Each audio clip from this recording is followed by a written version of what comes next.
Hello everybody, Revolver Guy here, perfect for poor people. Thought I'd do a little video today. I tell you, there's so much going on, I don't even know where to begin. But these are some absolutely unbelievable times that we're living in. I don't know if unbelievable is the right word, but I never would have guessed things would have progressed this fast. I want to talk a little bit today about Civil War 2.0 and what I see is coming and what some other people I've been talking to see. And forgive me for this. I tell you, this room, my pepper room's a mess. I have got it absolutely stacked to the ceiling. And I would suggest you do the same thing. Uh, keep working every day at it. You know, I try to take $100 a month, go to Sam's, and I buy more rice and beans and pasta and different things, and I just try to stack it as much as I can. Between that, my garden, and my chickens and my pig, I'll have enough to last me for a while. Speaking of chickens, they're doing real well. I'm still getting I've got 16 hens. I'm still getting about 14 eggs a day. I sell about 6 dozen, sometimes 7 dozen a week. So I'm getting about $20 a week there out of them. And they've done real well this summer. And they have paid not only for themselves, but they've also paid for the hog that I have down there. And she's probably a little over 300 pounds now. I'm not really feeding her a lot. She's about as big as I want her. I'm just waiting for a little bit cooler weather to set in. Then I can butcher her. And if there's any way you can do anything like that, folks, I would really encourage you to do so. Constant supply of protein. Them chickens that they may this winter stop laying or at least slow down significantly, and that's okay. That's what chickens do. This breed, these iceberg browns, they're less likely to do that.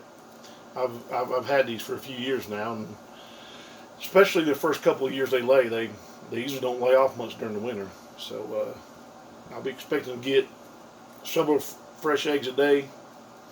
I've got a freezer full of chicken right now, and I hear in about another month or month and a half I'll have a freezer full of pork. So certainly have enough to get me through for a while with everything else I've got. I'd really encourage you to do that. It's not really that hard to do. If you get to a place where you can have just a little piece of land, it's really easy to grow them. Chickens are very simple to take care of, and growing one hog is fairly easy too. If you don't know how to butcher it, then you need to learn how. It's not unlike butchering a deer. If you've ever done that, you can just skin it down. If you don't know how to do it, then you need to learn how. You need to get with somebody who's done it before. I'd strongly suggest at least one time do it with somebody else, and getting the gist of it and the idea of it. But there's plenty of good videos on YouTube that show you, give you little tips, and like I said, it's not that difficult, but it's a skill that would be worth having, especially with the topic that we're going to discuss today. Excuse me there, folks.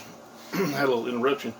But anyway, to get into today's topic, Civil War 2.0, like I said, many people can feel it coming. You can just almost feel it in the air, kind of like fall starts setting in here in the mountains of North Carolina right now. If Trump gets reelected, which I really think he will, it's going to be mass chaos. You look at what they've been doing. They use a lot of good excuses, supposedly good excuses, for these riots and their fake protests that they're doing.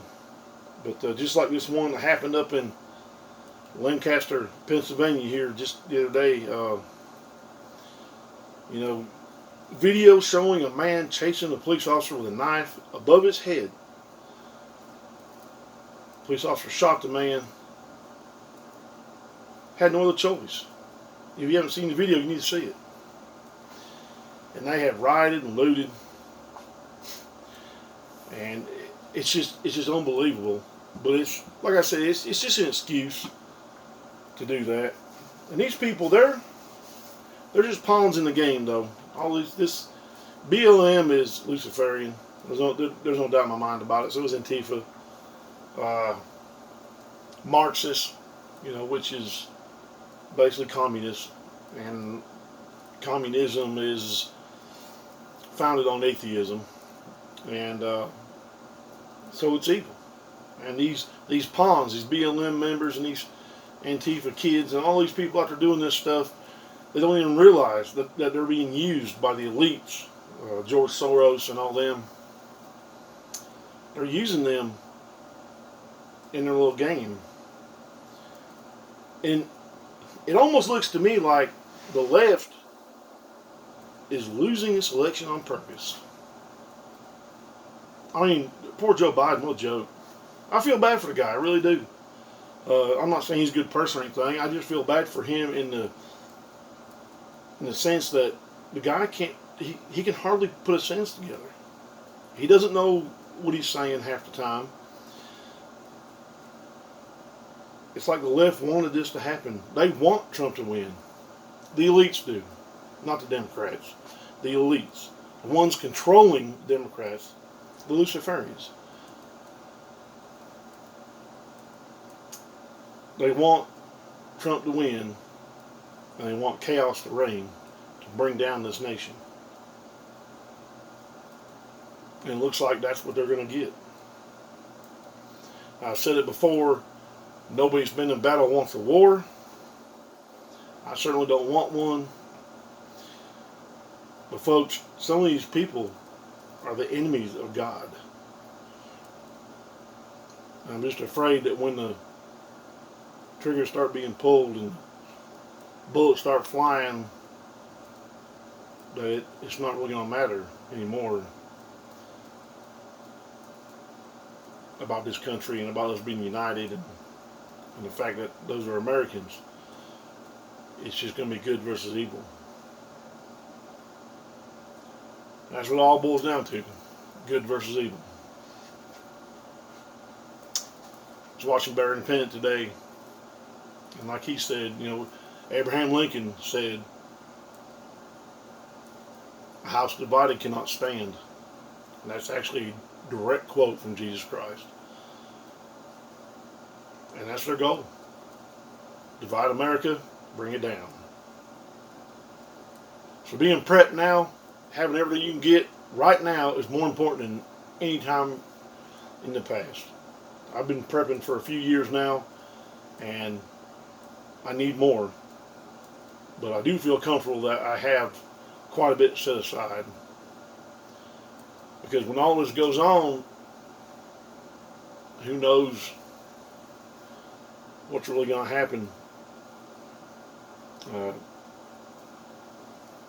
You've got China backing them. They'd love nothing more than to see this country go down. Bring our grid down would be the fastest way to do it. I don't know if they'll do that or not, but if they do, if you aren't prepped, you aren't going to make it. If you haven't prepped before today, you can still start. I don't care if you got to take a credit card, borrow the money, whatever you got to do. You can start today. You can order some water bags off of Amazon. They'll be here in just a couple of days. You can go to the store, buy as much rice, beans, and pasta, and canned food, and everything else that you can afford, and be ready. In the meantime, if there's any time left, which probably will be till after the election anyway, so we got less than 2 months here till that happens. So you better have your everything ready to go. Try to get you some chickens, maybe some rabbits, some way of sustaining yourself, and learn all you can, because knowledge is one thing that they'll never be able to take away from you. Thank you for watching, and remember, all gun laws are unconstitutional.